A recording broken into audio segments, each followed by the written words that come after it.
Assalamualaikum warahmatullahi wabarakatuh. Kita akan melanjutkan pembahasan kita terkait perusahaan dagang.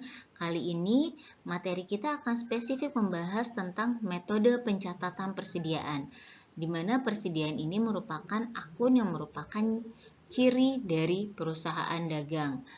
Nah, kalau pembelajaran sebelumnya kita sudah sempat membahas bahwa metode pencatatan persediaan ini ada dua jenisnya. Yang pertama adalah metode pencatatan periodik, yang kedua adalah metode pencatatan perpetual. Untuk pembahasan kita kali ini, kita fokus di metode pencatatan periodik. Terkait metode pencatatan periodik, kita pertama akan membahas dulu tentang akun apa saja sih yang akan muncul atau yang akan timbul ketika kita menggunakan metode pencatatan periodik ini. Selanjutnya, kita akan membahas bagaimana cara menghitung harga pokok penjualan atau cost of goods sold. Setelah itu, kita akan mulai membahas pencatatan metode periodik. Bagaimana pencatatannya, baik dari sisi penjual ataupun dari sisi pembeli, dan jurnalnya seperti apa. Terakhir, kita akan mencoba menerapkan yang sudah kita pelajari di bagian 3 ke dalam contoh soal. Masuk ke tahap pertama, kita akan mengenal dulu akun-akun apa saja yang akan kita gunakan terkait metode pencatatan periodik ini. Seperti yang kalian lihat, ini adalah akun-akun yang akan kita gunakan ketika kita melakukan pencatatan persediaan dengan metode periodik. Ada beberapa akun yang sudah saya cantumkan di sini. Yang pertama adalah akun persediaan barang dagang. Nah, akun ini kita gunakan untuk mencatat barang yang siap untuk dijual. Tapi untuk metode periodik ini, biasanya persediaan barang dagang ini baru akan kita gunakan nanti di akhir periode. Karena seperti yang sudah saya sampaikan bahwa untuk metode periodik ini dia tidak selalu melakukan pencatatan atau tidak selalu mengupdate keluar masuknya persediaan. Jadi persediaan ini baru akan terlihat ketika di akhir periode setelah dilakukan penyesuaian dan setelah dilakukan perhitungan fisik. Nanti akan muncul akun persediaan dan juga harga pokok penjualan. Selanjutnya, ini yang warna kuning, ini adalah akun-akun terkait dengan transaksi pembelian. Nah, jadi kalau dengan metode periodik, nanti setiap pembelian barang dagangan, kita mencatatnya di akun pembelian ini. Selanjutnya ada diskon pembelian. Diskon pembelian ini akun yang kita gunakan untuk mencatat pengurangan harga yang diberikan oleh penjual ketika kita melakukan pembelian. Selanjutnya ada akun retur dan potongan pembelian. Retur ini merupakan pengembalian barang yang sudah kita beli kepada penjual, sehingga ketika kita mengembalikan barang dagangan tersebut kepada penjual bisa diakibatkan karena rusak dan alasan lainnya. Pada saat itu juga kita memperoleh potongan pembelian sebesar barang yang kita kembalikan. Nah, itulah kenapa nama akunnya adalah retur dan potongan pembelian. Selanjutnya, ini adalah akun beban angkut pembelian. Jadi, akun ini kita gunakan untuk mencatat biaya pengiriman barang dagang ataupun biasa dikenal juga dengan ongkos kirim. Kita lanjut dengan akun-akun yang diberi warna hijau ini. Ini adalah akun-akun yang kita gunakan ketika kita melakukan pencatatan penjualan dengan menggunakan metode periodik. Ada akun penjualan di sini. Akun penjualan kalau di perusahaan jasa kan dia namanya pendapatan, kalau di perusahaan dagang namanya penjualan. Kita gunakan untuk melakukan pencatatan atas transaksi penjualan barang dagang. Kemudian ada diskon penjualan. Diskon penjualan ini adalah diskon yang kita berikan kepada pembeli karena mungkin dia membayarnya lebih cepat dari yang seharusnya. Selanjutnya ada akun retur dan potongan penjualan. Akun retur dan potongan penjualan ini adalah pengembalian barang yang sudah kita jual, sehingga mau tidak mau kita harus mengurangi penjualan kita yang tadi sudah kita catat di sini. Jadi retur penjualan ini memang sifatnya sebagai pengurang dari akun penjualan. Begitu juga nanti dengan diskon penjualan ya. Ini merupakan pengurang dari akun penjualan ini. Terakhir, ada akun beban angkut penjualan. Nah, beban angkut penjualan ini adalah sama seperti beban angkut pembelian, yaitu biaya yang dikeluarkan untuk pengiriman barang dagangan. Gitu ya. Kalau ini terkait biaya pengiriman barang yang dibeli, kalau ini adalah pengiriman barang yang dijual. Bisa dipahami ya, sampai di sini kita akan lanjut. Kita akan melihat akun-akun ini di dalam unsur-unsur laporan keuangan berada di mana, dan kita mencatatnya di sisi debit atau di sisi kredit, atau kita akan melihat saldo normalnya di mana. Oke, ini kita lihat akun-akun yang tadi kita bahas dan bagaimana pengklasifikasiannya ke dalam unsur-unsur di dalam laporan keuangan. Di sini unsur dalam laporan keuangannya hanya 3 ya, tapi bukan berarti kalau di perusahaan dagang ini hanya menggunakan 3 unsur laporan keuangan ini. Ini saya sajikan hanya akun-akun yang berbeda dari perusahaan jasa.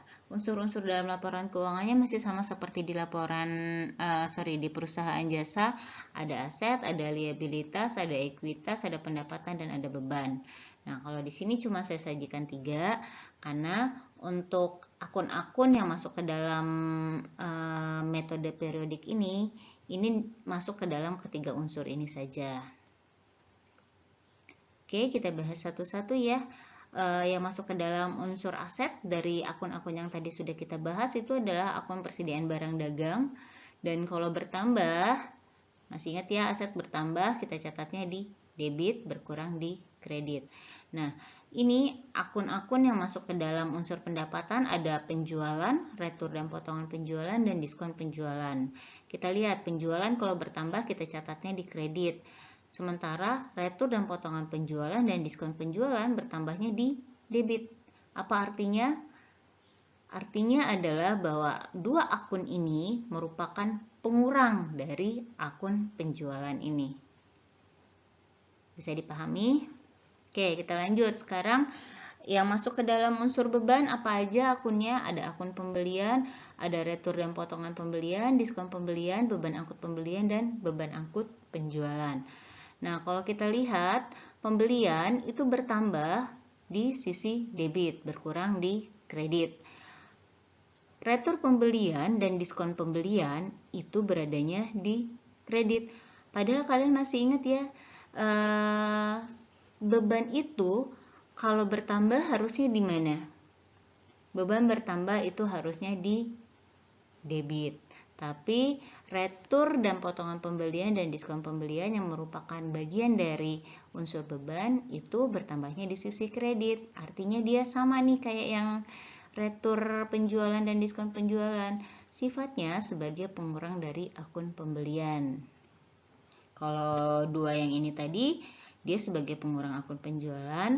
Kalau dua yang ini retur pembelian dan diskon pembelian sebagai pengurang dari akun pembelian. Oke, selanjutnya ada akun beban angkut pembelian. Ini kalau bertambah kita catatnya di debit, berkurang di kredit, begitu juga dengan beban angkut penjualan. Nah, kita lihat ini posisi bertambahnya akun disebut juga dengan saldo normal. Ya, masih ingat ya tentang saldo normal? Kalau lupa silakan simak lagi materi kita di perusahaan jasa yang membahas tentang saldo normal.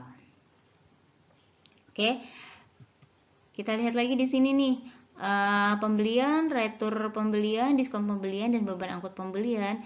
Ini merupakan komponen untuk menghitung pembelian bersih, di mana pembelian bersih ini kita perlukan nanti untuk menghitung yang namanya HPP atau COGS, untuk menghitung harga pokok penjualan atau cost of goods sold. Ya, nanti kita bahas. Tadi sudah sedikit kita senggol tentang harga pokok penjualan. Sekarang kita akan bahas sedikit lebih detail tentang harga pokok penjualan ini. Dimana kalau di metode periodik ini, harga pokok penjualan ini juga tidak selalu diupdate, sama seperti persediaan yang tidak selalu diupdate posisi saldonya, jumlah saldonya. Persediaan dan juga harga pokok penjualan ini baru akan dihitung di akhir periode. Bagaimana cara perhitungannya? Kita akan bahas. Sebelum kita belajar bagaimana cara menghitung HPP ini, kita pahami dulu apa sih HPP ini sebenarnya. HPP adalah total biaya yang dikeluarkan untuk mendapatkan barang yang akan dijual dalam suatu periode. Jadi semua biaya yang dikeluarkan itu kita catat sebagai HPP. Misalnya seperti ini. Kita membeli lemari. Kita membeli lemari dengan harga 5.000. Nah, ketika kita membeli lemari tersebut, kita juga harus membayar ongkos kirim sebesar 500. Nah, ketika sudah sampai di rumah kita, lemari tersebut ternyata harus dirakit dulu, dan untuk merakitnya ada ongkos rakitnya juga sebesar 500. Nah, HPP itu adalah biaya terkait harga barang itu sendiri, yaitu harga lemari tadi yang sebesar 5.000 ditambah dengan ongkos kirim yang kita keluarkan agar barang atau lemari tersebut sampai ke rumah kita, ditambah dengan biaya perakitan lemari sebesar 500. Jadi HPP untuk lemari tadi itu sebesar 6.000 jadinya. Jadi semua biaya yang kita keluarkan sampai barang tersebut siap untuk dijual, atau kalau contoh saya tadi sampai barang tersebut siap untuk dipakai, itu kita masukkan ke dalam yang namanya harga pokok penjualan. Bisa dipahami ya, semoga. Kita lanjutkan bagaimana cara menghitung HPP ini.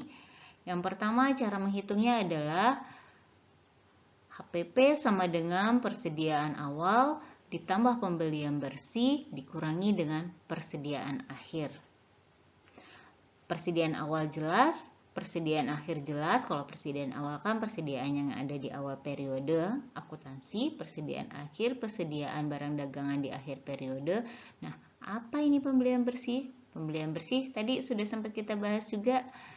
Pembelian bersih adalah pembelian dikurangi retur pembelian dikurangi diskon pembelian ditambah beban angkut pembelian.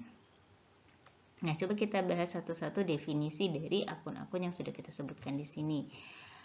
Nah, persediaan awal jumlah barang dagang pada awal periode pembelian, jumlah barang yang dibeli selama periode akuntansi untuk menambah persediaan barang. Pembelian bersih, total pembelian dikurangi retur dan diskon pembelian ditambah beban angkut pembelian. Persediaan akhir jumlah barang dagang pada akhir periode, retur dan potongan pembelian, pengembalian barang yang sudah dibeli karena alasan tertentu, misal rusak, tidak sesuai dan lain-lain. Diskon pembelian, pengurangan harga dari penjualan atas pembelian barang. Dan yang terakhir ada akun beban angkut pembelian yang merupakan biaya atas pengiriman barang dagang yang telah dibeli.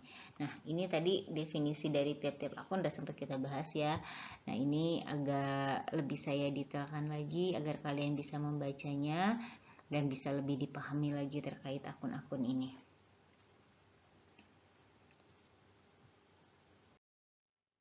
Nah, sekarang kita akan belajar bagaimana cara menghitung HPP. Di sini saya sudah menyajikan neraca saldo.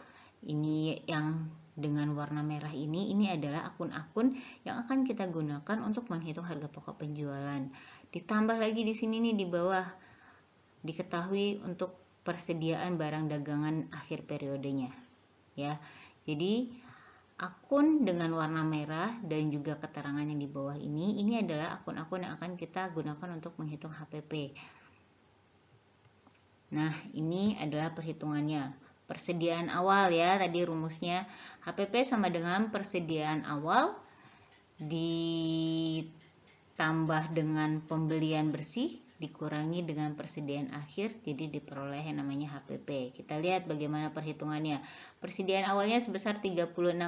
Ini dalam ribuan ya, berarti ini adalah 36 juta berarti. Nih, persediaan barang awalnya itu 36 juta. Ingat, ini adalah metode periodik. Jadi kalau kita lihat di neraca saldo, apalagi ini adalah neraca saldo sebelum disesuaikan, persediaan barang yang tampil di sini ini adalah persediaan barang di awal periode. Karena dia tidak pernah melakukan pencatatan langsung ke akun persediaan kalau metode periodik. Ya. Jadi yang tercantum di sini ini adalah persediaan awal. Nah, persediaan awalnya 36 juta. Kemudian pembelian, kita lihat dari sini pembelian ada 325 juta. 325 juta. Retur dan potongan pembelian sebesar 10.400.000.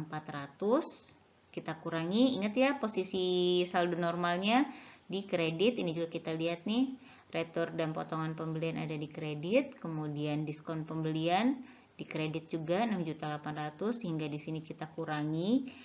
Kemudian ditambah beban angkut pembelian. Mana beban angkut pembeliannya? Nah, nih beban angkut pembeliannya di debit sebesar 12.200. Kita tambahkan. Kita totalkan pembelian dikurangi retur, dikurangi diskon, ditambah dengan beban angkut, sehingga diperoleh pembelian bersih sebesar 320 juta. Kemudian persediaan awal kita tambahkan dengan pembelian bersih, itu diperoleh barang yang tersedia untuk dijual sebesar 356 juta. Nah, berapa HPP-nya? Maka kita akan mengurangkan hasil penjumlahan persediaan awal dan pembelian bersih ini dengan persediaan akhir nih yang sudah diketahui di sini, yaitu 30 juta, sehingga diperoleh harga pokok penjualannya sebesar 326 juta. Bisa dipahami ya, kalau tadi kan rumusnya saya sajikan berjejer ya. Nah, kalau ini agar lebih mudah dipahami, ini saya sajikan dalam bentuk runut ke bawah. Tapi unsur-unsurnya terdapat semua di sini, yaitu ini persediaan awal ditambah pembelian bersih dikurangi persediaan akhir, diperolehlah harga pokok penjualan. Nah, pembelian bersihnya dari mana? Dari sini nih terlihat. Pembelian dikurangi retur, dikurangi diskon, ditambah beban angkut. Itu adalah pembelian bersih. Oke, gampang ya menghitung HPP ya. Oke, kita lanjut lagi ke materi berikutnya. Oke, setelah tadi kita sudah mengetahui akun-akunnya apa saja, bagaimana cara menghitung HPP, sekarang kita akan mempelajari bagaimana pencatatan transaksi yang terkait dengan persediaan dengan metode periodik. Dalam mempelajari pencatatan persediaan dengan metode periodik ini, ataupun nanti dengan metode perpetual juga, itu kita akan melihat dari dua sisi, baik dari sisi pembeli maupun dari sisi penjual. Nah, ini adalah contoh-contoh pencatatan yang akan kita lakukan terkait transaksi-transaksi yang berkaitan dengan persediaan, baik dari sisi pembeli maupun dari sisi penjual. Kita lihat untuk transaksi yang pertama itu adalah contohnya UD Aman membeli tunai barang dagangan dari UD Sentosa. UD Aman adalah pembeli dan UD Sentosa di sini sebagai penjual. Jadi ketika UD Aman ini melakukan pembelian secara tunai kepada UD Sentosa, berarti UD Aman akan membuat jurnal pembelian. Jurnalnya pembelian tunai dibuat dengan mendebit akun pembelian dan mengkredit akun kas. Sementara untuk UD Sentosa, karena dia bertindak sebagai penjual, kan UD Aman membeli dari UD Sentosa ya, berarti UD Sentosa sebagai penjual, maka UD Sentosa akan mencatat transaksi penjualan.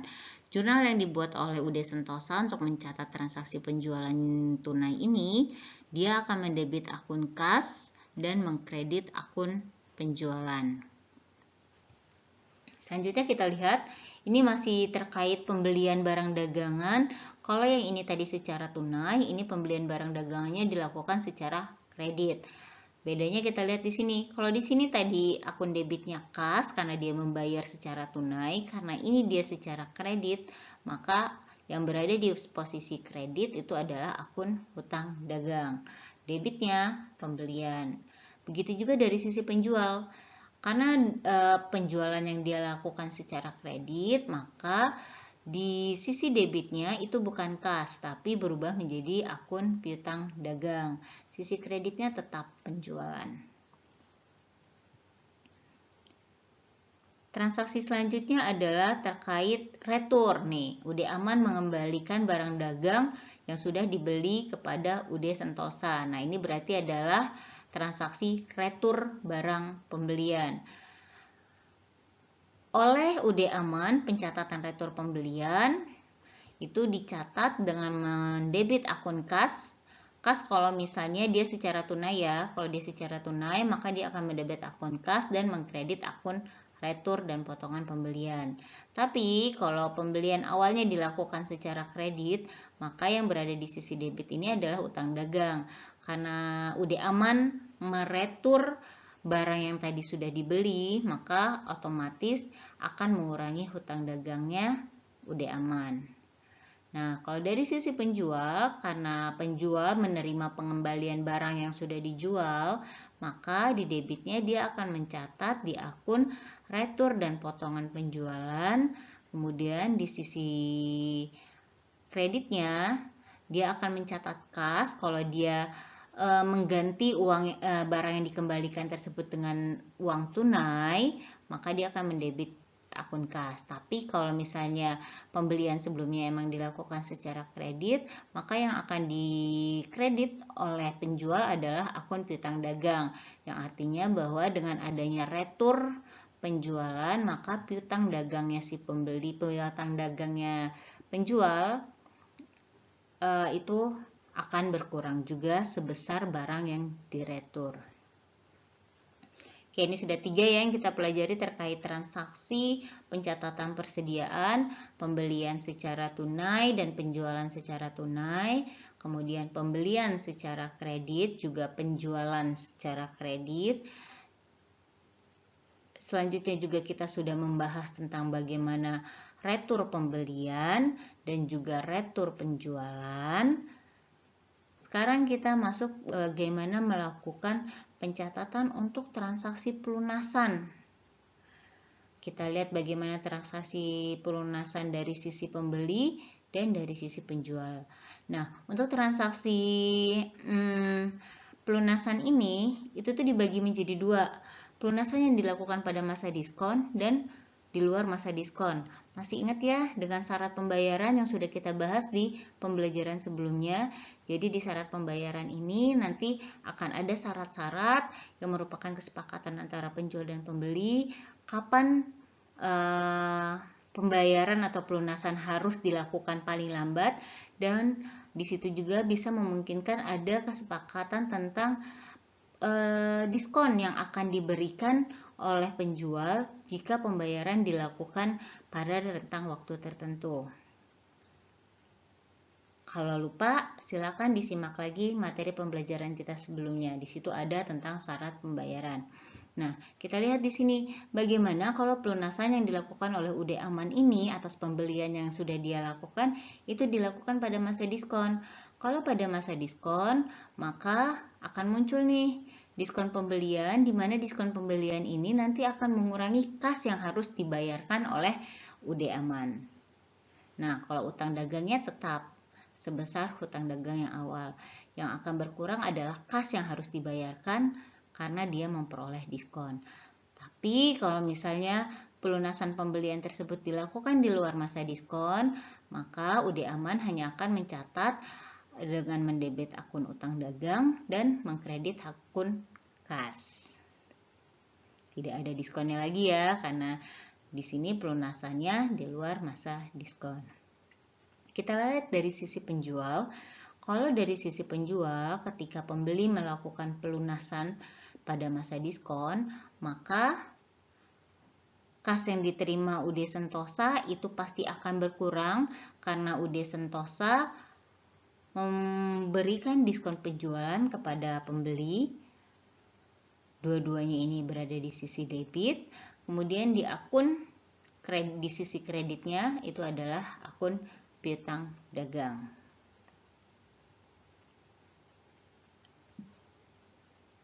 Tapi kalau di luar masa diskon, maka penjual hanya akan membuat jurnal dengan mendebit akun piutang dagang dan mengkredit akun kas.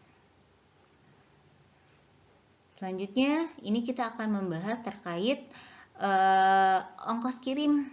Ongkos kirim ini kalau kalian masih ingat terkait dengan syarat pengiriman, di mana syarat pengiriman ini ada FOB destination point dan FOB shipping point.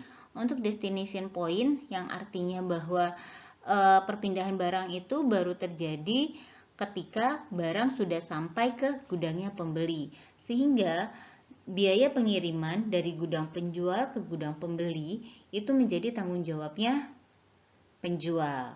Nah, karena kondisinya seperti itu, maka yang menanggung ongkos kirim itu adalah penjual. Dengan otomatis yang melakukan pencatatan terkait ongkos kirim juga adalah penjual. Kalau pembeli tidak melakukan pencatatan apapun ya, karena memang tidak ada kas yang dikeluarkan oleh pembeli, dan bahkan memang bukan tanggung jawabnya pembeli untuk membayar ongkos kirim tersebut. Makanya tidak ada pencatatan sama sekali yang dilakukan oleh pembeli kalau misalnya syarat pengirimannya adalah FOB destination point. Kita lihat jurnal yang dibuat oleh UD Sentosa dengan metode periodik. Dia akan mendebit akun beban angkut penjualan dan mengkredit akun kas. Ini untuk mencatat beban pengiriman. Selanjutnya, kalau syarat pengirimannya adalah FOB shipping point, maka yang akan melakukan pencatatan atas beban angkut itu adalah pembeli. Kenapa? Karena perpindahan barang dari penjual ke pembeli itu terjadi sejak di gudangnya penjual, sehingga pengiriman barang dari gudang penjual ke gudang pembeli itu sudah bukan tanggung jawab penjual lagi, merupakan tanggung jawabnya pembeli. Sehingga itulah kenapa untuk beban pengirimannya, untuk ongkirnya itu menjadi tanggung jawab pembeli, dan otomatis yang melakukan pencatatan akuntansinya juga pembeli. Untuk penjual tidak melakukan pencatatan akuntansi apapun. Oke, ini adalah kurang lebih transaksi-transaksi yang akan terkait dengan pencatatan persediaan pada perusahaan dagang. Selanjutnya kita akan masuk ke contoh soal untuk menerapkan pencatatan-pencatatan atau penjurnalan yang sudah kita bahas ini. Tadi sudah saya sampaikan bahwa untuk membahas transaksi metode periodik ini, pencatatan persediaan dengan metode periodik ini, kita akan melihat dari dua sisi, yaitu dari sisi penjual dan sisi pembeli. Nah, yang sekarang kita akan melakukan pencatatan transaksi penjualan dengan metode periodik. Otomatis ini kita akan melakukan pencatatan dari sisi penjual. Nah, untuk contoh soal ini kita akan menggunakan perusahaan atau usaha dagang Sentosa. Kita akan melihat transaksi penjualan maupun nanti transaksi pembelian dari UD Sentosa ini. Nah, sekarang kita lihat contoh yang pertama adalah transaksi penjualan yang dilakukan oleh UD Sentosa pada tanggal 1 November, di mana UD Sentosa ini melakukan penjualan barang dagang seharga 500.000, harga pokok untuk barang dagang tersebut sebesar 350.000. Nah, ini catatan untuk kalian. Kalau metode periodik, terus ada informasi terkait harga pokok, ini kalian abaikan saja. Kenapa? Karena untuk metode periodik kan tidak langsung mengupdate akun harga pokok penjualan dan juga persediaan. Jadi sebenarnya untuk metode periodik ini, informasi yang kalian butuhkan cukup sampai di sini aja. Ya, cukup sampai penjualan barang dagangan seharga 500.000. Begitu kalian sudah dapat berapa harga barang dagangannya, kalian sudah bisa membuat jurnalnya secara periodik. Ya, kita lihat bagaimana cara mencatat transaksi penjualannya. Pertama, pertanyaan selanjutnya, ini transaksi penjualannya tunai atau kredit, Bu? Gitu ya. Tidak ada keterangan ya. Kita bahas keduanya. Kalau ternyata tanggal 1 November ini merupakan transaksi penjualan secara tunai, maka kita akan buat jurnalnya seperti ini. Kas pada penjualan sebesar 500.000. Oh ya, ini kita menggunakan jurnal umum ya. Jadi kita abaikan dulu terkait bahwa perusahaan dagang itu biasanya menggunakan jurnal khusus selain jurnal umum. Ya. Nah, untuk pemahaman, karena kalian pasti belum familiar dengan jurnal khusus, sementara akun-akun di perusahaan dagang juga akun-akun baru. Jadi kita fokusnya ke satu dulu, yaitu ke pemahaman akun-akun yang akan digunakan.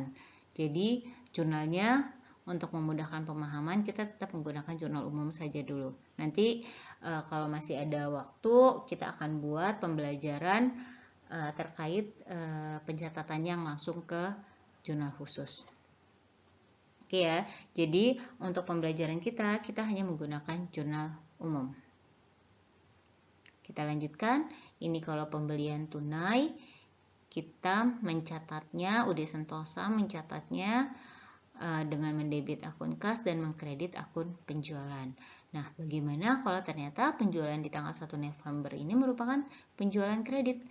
Maka penjurnalannya adalah yang tadinya kas kita mencatat menjadi piutang dagang pada penjualan nominalnya sebesar 500.000. Bisa dipahami ya? Jadi diingat, kalau metode periodik ada info harga pokok penjualan, abaikan saja. Karena untuk metode periodik tidak menggunakan harga pokok penjualan untuk mencatat transaksi persediaan. Oke, ini adalah implementasi dari pencatatan transaksi penjualan yang tadi sudah kita bahas sebelumnya. Kita lanjut ya. Selanjutnya adalah contoh transaksi retur penjualan. Nah, contohnya di sini adalah pada tanggal 3 November, UD Sentosa menerima pengembalian barang dagang yang sudah terjual pada tanggal 1 November sebesar 70.000. Nah, jadi di sini transaksi yang tadi tanggal 1 November itu UD Sentosa menjual barang dagangannya, ternyata di tanggal 3 November barang dagangan tadi diretur sama pembelinya. Yang diretur itu, yang dikembalikan itu sebesar 70.000. Nah, ini ada informasi terkait harga pokok penjualan lagi nih. Abaikan ya. Kalau kita masih melakukan pencatatan metode periodik, informasi ini abaikan saja. Ya, kadang ini jadi jebakan juga untuk membuat kalian bingung. Apalagi kalau yang disuruh buat adalah baik periodik ataupun perpetual. Nanti kalian akan bingung yang periodik yang mana, yang perpetual yang mana gitu. Jadi diingat-ingat yang namanya periodik itu tidak menggunakan akun harga pokok penjualan. Bagaimana contoh pencatatannya, penjurnalannya kita lihat. Kalau misalnya retur tersebut tadi awalnya dilakukan secara tunai transaksinya, maka jurnalnya adalah retur dan potongan penjualan pada kas karena dia tunai returnya, jadi nominalnya sebesar 70.000. Bagaimana kalau kredit? Kalau kredit, retur dan potongan penjualannya tetap, tapi yang didebitnya adalah piutang dagangnya. Karena kita adanya retur ini akan mengurangi akun piutang dagang punyanya UD Sentosa. Nominalnya berapa? 70.000. Contoh selanjutnya terkait transaksi pelunasan penjualan. Ini ada kondisi yang pertama, yaitu kalau misalnya transaksi yang tanggal 1 November tadi sebesar 500.000 merupakan penjualan kredit dengan syarat pembayaran 2/10 N/30 dan pelanggan melakukan pembayaran pada tanggal 11 November, maka bagaimanakah penjurnalannya? Apakah pelanggan masih mendapat diskon atau tidak? Kita lihat ya, ini syarat pembayarannya 2/10. Artinya apa? Masih ingat pembelajaran kita sebelumnya? 2 artinya adalah jika pelanggan pelanggan akan mendapatkan diskon sebesar 2%. Syaratnya untuk bisa mendapatkan diskon 2% itu kalau pembayarannya dilakukan tidak lebih dari 10 hari sejak transaksi dilakukan. Nah, apakah tanggal 11 November ini 10 hari, lebih dari 10 hari kalau kita hitung dari tanggal 1? Masih masuk ya, masih masuk 10 hari ya. Kalau kita hitung, satunya nggak dihitung, kita mulai dari 2, 3, 4, 5, 6, 7, 8, 9, 10, 11. Nah, tanggal 11 merupakan hari ke-10. Jadi, karena pelanggan membayarnya di tanggal 11, berarti pelanggan masih mendapatkan diskon sebesar 2%. Sehingga jurnal yang kita catat, kita mendebit akun kas dan juga diskon penjualan dan mengkredit akun piutang dagang. Nah, bingung lagi nih. Kok piutang dagangnya 430? Bukannya penjualannya di awal itu sebesar 500.000? Harusnya piutang dagangnya bukannya 500.000 gitu ya. Nah, kalian ingat tadi tanggal 3 pelanggan melakukan retur. Sehingga piutang yang tadinya 500.000 karena dia melakukan retur sebesar 70.000, sehingga piutangnya pelanggan sudah tidak 500.000 lagi, tapi tersisa sebesar 430.000. Dari mana 430.000? 500.000 kita kurangi dengan retur penjualan tadi, yaitu sebesar 70.000, sehingga diperoleh piutang dagang tersisa dari pelanggan tersebut adalah 430.000. Kita lihat nih penjelasannya. Terkait masa diskon, kita ngitungnya jarak dari 1 November ke 11 November itu selama 10 hari, berarti masih mendapat diskon. Nah, perhitungan diskonnya 2% kita kali dari sisa piutang setelah ada retur. Jadi tadi kan awal piutangnya 500.000, ada retur sebesar 70.000, sehingga 2% ini kita hitungnya dengan mengalihkan dengan angka 430.000, sehingga diperoleh bahwa diskon untuk pelanggan sebesar Rp8.600. Sehingga tunai yang diterima oleh penjual itu 430.000, kita kurangin dengan diskonnya, sehingga diperoleh kas yang akan diterima oleh penjual sebesar 421.400. Nah, ini yang kita catat di sini nih. Kita catat di kas. Kasnya sebesar 421.400, diskon penjualannya 8.600. Kalau dijumlahkan nominalnya sama dengan piutang dagangnya, yaitu 430. Bisa dipahami ya perhitungannya ini ya. Jadi nanti kalau kalian mengerjakan soal pun hati-hati sekali. Pastikan ada retur atau tidak. Karena kalau ada retur berarti kan mengurangi piutang dagang atau hutang dagangnya kalau nanti transaksi pembelian. Nah, kan kalau pengurangan dasar piutang atau hutang dagangnya itu berkurang, maka diskon yang akan diperoleh juga otomatis berkurang. Ini kita bisa lihat dari sini. Kalau misalnya piutangnya tadi masih 500.000, diskonnya bukan 8.600 tapi 10.000 gitu. Nah, itu kan jadi kan kalau jumlahnya besar kan jumlahnya sangat material dan sangat berpengaruh nanti terhadap keuangannya perusahaan dagang gitu. Jadi memang kalian harus hati-hati nanti dalam menganalisa soal ketika mengerjakan soal ujian ataupun soal latihan. Pastikan ada atau tidak transaksi retur penjualan ataupun retur pembeliannya ya. Oke, kita lanjutkan. Masih transaksi pelunasan penjualan.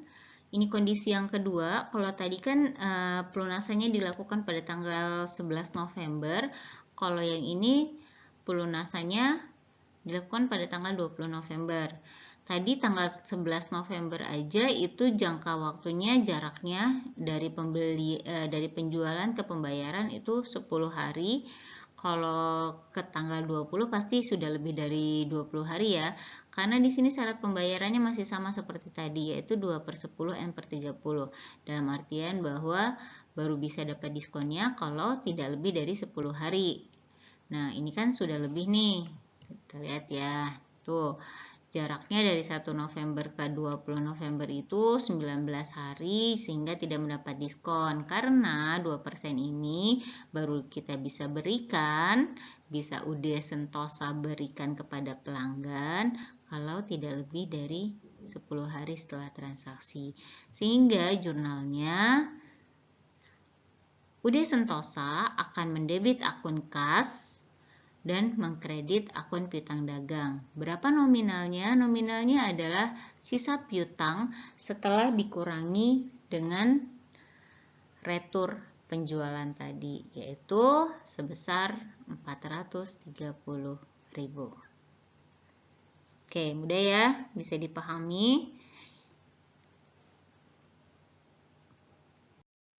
Tadi kita sudah membahas bagaimana pencatatan transaksi penjualan dengan metode periodik. Sekarang kita akan mengerjakan soal tentang pencatatan transaksi pembelian dengan metode periodik. Jadi kalau yang tadi dari sisi penjual, yang sekarang kita akan mencoba mengimplementasikannya untuk transaksi pembelian, atau kita akan melihatnya dari sisi pembeli. Contoh pertama adalah transaksi pembelian. Kita lihat di sini pada tanggal 4 November, UD Sentosa melakukan pembelian barang dagang seharga Rp800.000. Nah, kita akan lihat transaksi pembelian ini jika dilakukan secara tunai ataupun secara kredit. Kita lihat ini adalah jurnalnya. Karena dia melakukan pembelian barang dagang, maka kita mencatat akun pembelian di sisi debit sebesar 800.000, dan karena pembelian ini dilakukan secara tunai, maka di sisi kreditnya kita akan mencatat akun kas sebesar 800.000. Nah, ini adalah kalau kita melakukan pembeliannya secara tunai. Bagaimana jika transaksi 4 November ini merupakan pembelian yang kita lakukan secara kredit? Kita lihat. Nah, ini adalah jurnal kalau transaksi pembeliannya dilakukan secara kredit. Kita lihat ke sisi kredit, kalau yang tunai itu akun kas yang kita tulis, tapi kalau pembelian kredit yang kita tulis adalah akun utang dagang di sisi kreditnya, dan di sisi debitnya tetap akun pembelian. Nah, ini hati-hati ya, antara utang dagang dan piutang dagang sebenarnya itu hal yang sangat berbeda, tapi masih ada beberapa mahasiswa yang masih bingung membedakan antara piutang dan hutang. Saya maklumi karena mungkin waktu di SMA-nya belum pernah dapat pelajaran akuntansi dan baru mengenalnya di mata kuliah ini, jadi saya maklumi. Jadi tolong diingat kalau piutang itu adalah hak tagih kita, hak atau tagihan kita kepada pihak lain, atau bahasa simpelnya adalah orang lain yang berhutang kepada kita, itu piutang. Tapi kalau hutang, kita yang berhutang kepada orang lain. Itu ya, jadi jangan sampai kalian bingung menggunakan akun piutang atau akun hutang. Kita sudah bahas ini dua cara pencatatan pembelian barang dagang secara periodik, baik jika pembelian tersebut dilakukan secara tunai ataupun secara kredit. Contoh selanjutnya untuk transaksi pembelian adalah adanya retur pembelian. Nah, di tanggal 6 November, UD Sentosa mengembalikan barang dagang yang dibeli pada tanggal 4 November seharga 100.000. Kita lihat bagaimana penjurnalannya. Kalau retur tersebut dilakukan secara tunai, kita akan mendebit akun kas kita karena kita mengembalikan barang yang sudah kita beli. Otomatis ketika kita mengembalikan barang, penjual akan memberikan kas kepada kita. Itu kalau kita pembelian sebelumnya dilakukan secara tunai, maka kita akan memperoleh kas kembali sebesar barang yang kita kembalikan. Dan kita akan mengkredit akun retur dan potongan pembelian. Nominalnya berapa? Nominalnya sebesar 100.000. Sama ya, seperti di sini. Oke, ini adalah ketika retur pembelian kita lakukan secara tunai. Selanjutnya, kalau retur pembelian kita catat sebagai pembelian kredit, kita lihat kita akan mendebit akun utang dagang. Kenapa utang dagang yang kita debit? Karena tadi kan ketika kita melakukan pembelian secara kredit, itu yang bertambah adalah utang dagang kita. Nah, jadi begitu kita mengembalikan barang dagang yang kita beli, otomatis utang dagangnya juga ikut berkurang, karena utang kita jadi berkurang. Karena kan sebagian barang sudah kita belikan. Misal nih, kita beli barang sebesar 500. Kemudian dari 500 itu 100-nya kita kembalikan, otomatis kan hutang yang tadinya 500 berkurang kan sebesar 100 yang kita kembalikan gitu. Nah, begitupun dengan jurnal retur yang ini. Jadi, karena kita tadi pembeliannya dilakukan secara kredit, ketika kita meretur barang, maka kita akan mengurangi akun utang dagang kita catat di sisi debit, dan sisi kreditnya kita gunakan akun retur dan potongan pembelian. Berapa nominalnya? Nominalnya adalah sebesar 100.000. Oke, bisa dipahami semua ya. Selanjutnya kita akan melihat contoh untuk transaksi pelunasan pembelian. Ada dua kondisi terkait pelunasan pembelian ini. Ini adalah kondisi yang pertama, bahwa transaksi 4 November yang sebesar 800.000 tadi itu merupakan penjualan kredit dengan syarat pembayarannya 2/10 N/30 dan pelanggan melakukan pembayaran pada tanggal 14 November 20XX.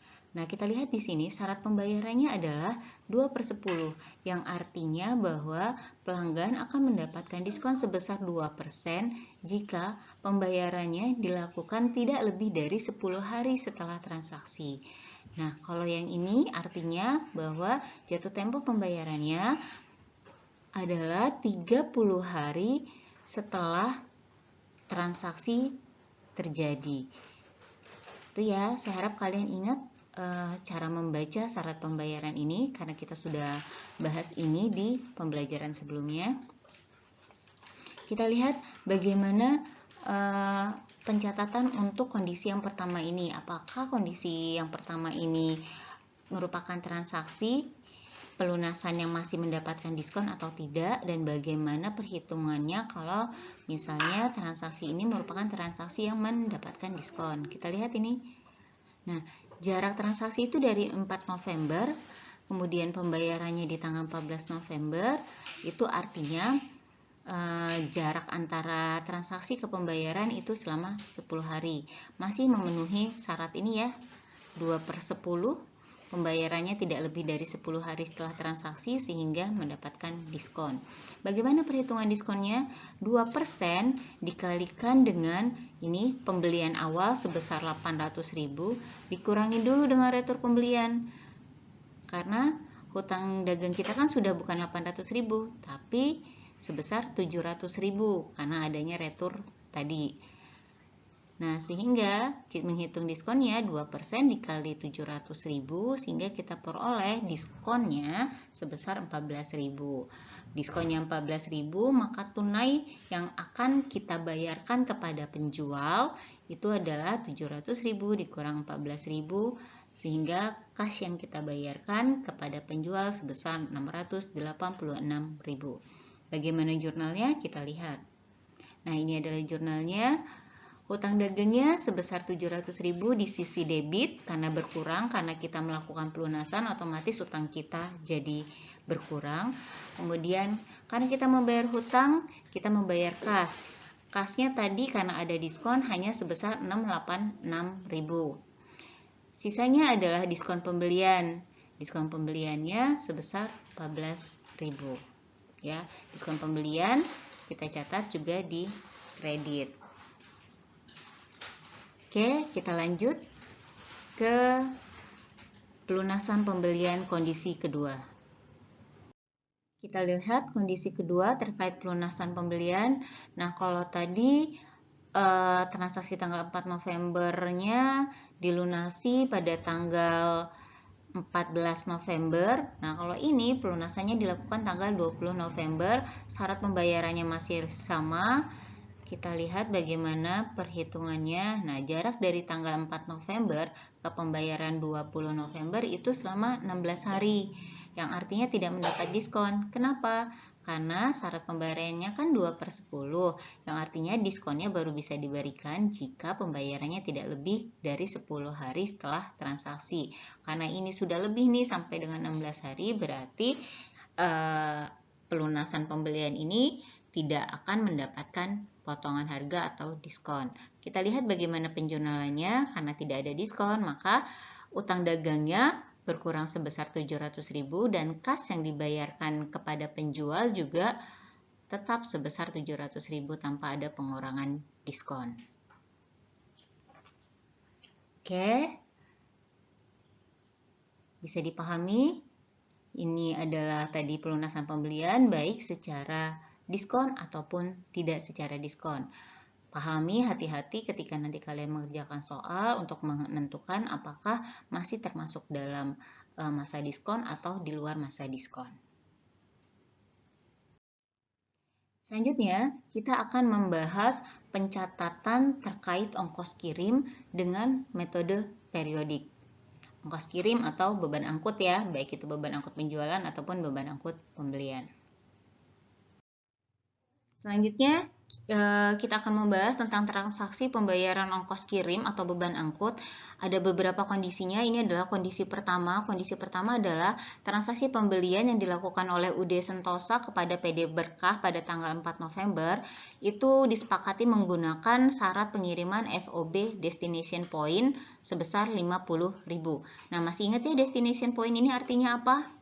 Artinya bahwa kepemilikan barang itu berpindah kepada pembeli pada saat barang sudah sampai di titik tujuan atau sampai di gudangnya pembeli. Sehingga biaya angkut atau biaya ongkir dari gudangnya penjual ke gudangnya pembeli itu masih menjadi tanggung jawab penjual. Nah, bagaimana jurnalnya dan siapa yang melakukan penjurnalan kita lihat. Nah, di sini untuk pembeli tidak melakukan pencatatan apapun. Seperti yang tadi saya bilang ya, bahwa untuk destination point ini tanggung jawab pengiriman itu menjadi tanggung jawabnya penjual karena pemindahan ke hak pemilik barang itu baru terjadi ketika barang sampai di gudangnya pembeli. Sehingga pembeli tidak melakukan pencatatan atas biaya ongkir. Yang melakukan pencatatan biaya ongkir itu adalah penjual, yaitu PD Berkah. Bagaimana jurnal yang dibuat oleh PD Berkah ini? PD Berkah akan melakukan pendebitan atas akun beban angkut penjualan dan mengkredit akun kas sebesar 50.000. Kita lanjut ke kondisi berikutnya. Selanjutnya, contoh kedua, untuk transaksi pembayaran ongkir, kalau tadi pembelian barang dagang oleh UD Sentosa kepada PD Berkah itu dilakukan dengan syarat pengirimannya FOB Destination Point. Kondisi yang kedua, syarat pengirimannya menggunakan FOB Shipping Point. Masih ingat ya, FOB Shipping Point artinya bahwa kepemilikan barang berpindah kepada pembeli sejak barang berada di gudang penjual atau sejak barang berada di titik pengiriman. Sehingga ongkos kirim atau beban angkut dari gudang penjual atau titik pengiriman ke gudangnya pembeli itu menjadi tanggung jawabnya pembeli. Kita lihat jurnalnya. Nah, ini penjual tidak melakukan pencatatan apapun karena syarat pengirimannya adalah shipping point, yang artinya bahwa biaya ongkir itu menjadi tanggung jawabnya pembeli sehingga pembeli yang melakukan pencatatan atas jurnal. Nah, ini kita lihat jurnal yang dibuat oleh UD Sentosa selaku pembeli. UD Sentosa akan mendebet akun beban angkut penjualan, kemudian mengkredit akun kas ya sebesar 50.000. Nah, untuk shipping point ini, dia bisa ada dua alternatif metode pembayaran yang dilakukan oleh pembeli. Nah, kalau yang tadi kita bahas itu adalah alternatif pertama. Ada alternatif kedua. Alternatif keduanya adalah pembeli ini minta ditalangi dulu pembayarannya oleh penjual. Gitu. Jadi, nanti ongkos kirim itu akan ditambahkan oleh penjual sebagai piutang dagangnya penjual. Dan otomatis nanti hutang dagangnya penjual akan bertambah. Nah, kita lihat nih contohnya di sini. Ketika penjual menalangi dulu ongkos kirim dengan metode shipping point ini, kan harusnya shipping point ini yang bayar itu adalah pembeli ya. Yang bertanggung jawab atas ongkir itu adalah pembeli.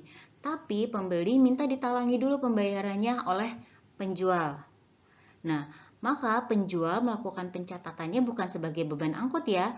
Karena ingat, FOB shipping point yang bertanggung jawab atas ongkir itu bukan penjual. Jadi ketika penjual menalangi ongkir yang harusnya menjadi tanggung jawab pembeli, penjual akan mencatat sebagai piutang dagang di debit, kemudian kasnya yang berkurang karena menalangi terlebih dahulu itu berada di kredit. Jadi piutang dagang pada kas sebesar 50.000. Nah, piutang dagang ini jadi nanti masuk ke dalam piutang dagangnya udah Sentosa. Jadi digabung dengan harga barang yang dibeli tadi. Harga barang yang dijual oleh PD Berkah. Nah, sementara UD Sentosa akan mencatatnya dengan akun mendebet akun beban angkut penjualan sebesar 50.000 dan mencatatnya sebagai hutang dagang karena dia tidak melakukan pembayaran dulu ya, tapi dia minta talangi dulu kepada penjual sehingga dicatatnya di akun hutang dagang di sisi kreditnya. Nah, gitu ya. Jadi alternatif yang pertama dengan metode shipping point itu kalau pembeli langsung membayarkan ongkir tersebut. Alternatif yang kedua adalah jika pembeli minta ditalangi dulu oleh penjual. Sehingga dengan ditalangi oleh penjual ini, hutangnya pembeli bertambah karena ongkir yang ditalangi dulu dan piutangnya PD Berkah juga bertambah. Gitu ya. Bisa dipahami? Nah, nanti kalau misalnya ada talang menalangi ongkir ini, nanti ketika pelunasan itu jangan lupa memasukkan beban ongkir yang ditalangi ini dulu. Apalagi kalau misalnya memang beban ongkir ini sampai dengan pelunasan tidak dibayar tersendiri oleh pembeli. Maksudnya pembayaran dilakukan misalnya tanggal 14 November misalnya. Nah, sebelum 14 November, pembeli sama sekali belum melakukan pembayaran atas ongkir yang ditalangi ini. Jadi ketika pelunasan di tanggal 14 November, selain membayar barang yang dibeli, pembeli juga harus membayar ongkir yang ditalangi. Bisa dimengerti ya? Oke, berarti sudah selesai kita membahas semua pencatatan terkait metode periodik terkait dengan akun persediaan. Selanjutnya, pembelajaran berikutnya kita akan membahas tentang pencatatan secara perpetual. Demikian pembahasan tentang pencatatan persediaan dengan metode periodik. Semoga bisa dipahami dengan baik dan bermanfaat untuk kita semua.